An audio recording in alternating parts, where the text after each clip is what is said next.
बातमी आहे आजच्या 50 दिवसांसंदर्भातली। आज 50 दिवस संपतायत।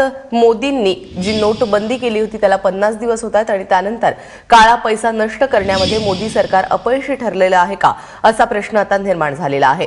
15.5 लाख कोटी जुन्या नोटांपैकी 14 लाख कोटी जुन्या नोटा या बँकेत परतलेल्या आहेत। मात्र सरकारला 3 लाख कोटी काळा पैसा सापडेल अशी अपेक्षा होती।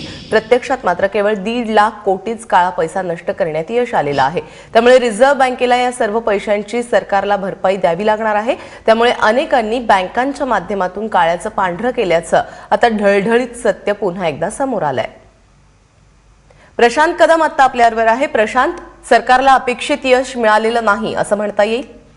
नक्कीच प्राजक्ता, कारण 90% जो पैसा आहे तो पुन्हा एकदा बँकांच्या मध्ये जमा झालेला आहे।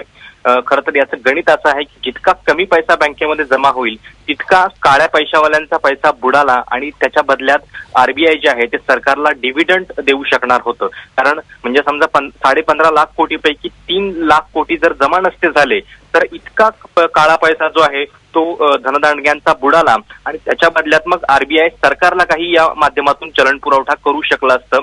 मात्र ज्या अर्थी सगळा पैसा बँकेत परत येतोय त्या अर्थी कुठेतरी अडचण सरकारची वाढतीये असं म्हणायला हरकत नाहीये। अर्थात सरकार वारंवार हे दावा करतंय की बँकेत येणारा प्रत्येक पैसा हा काही पांढरा पैसा नाहीये, त्याच्यावरती आम्ही पाहणी करून अनअकाउंटेड जो मनी आहे त्याच्यावरती जबरदस्त टॅक्स लावणारच आहोत। सरकारनं तशा पद्धतीचा कायदा देखील केलेला आहे।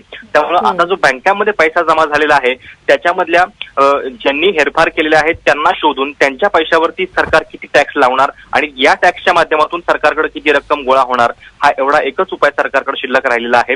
त्यामुळे ती कारवाई पार पाडण्याचा जास्त महत्वाचा आहे। अर्थात अजून 30 डिसेंबर आहे, 30 डिसेंबर पर्यंत अजूनही नोटा जमा होऊ शकतात। त्यामुळे हा 14 लाखांचा आकडा देखील आणखीन वाढू शकतो।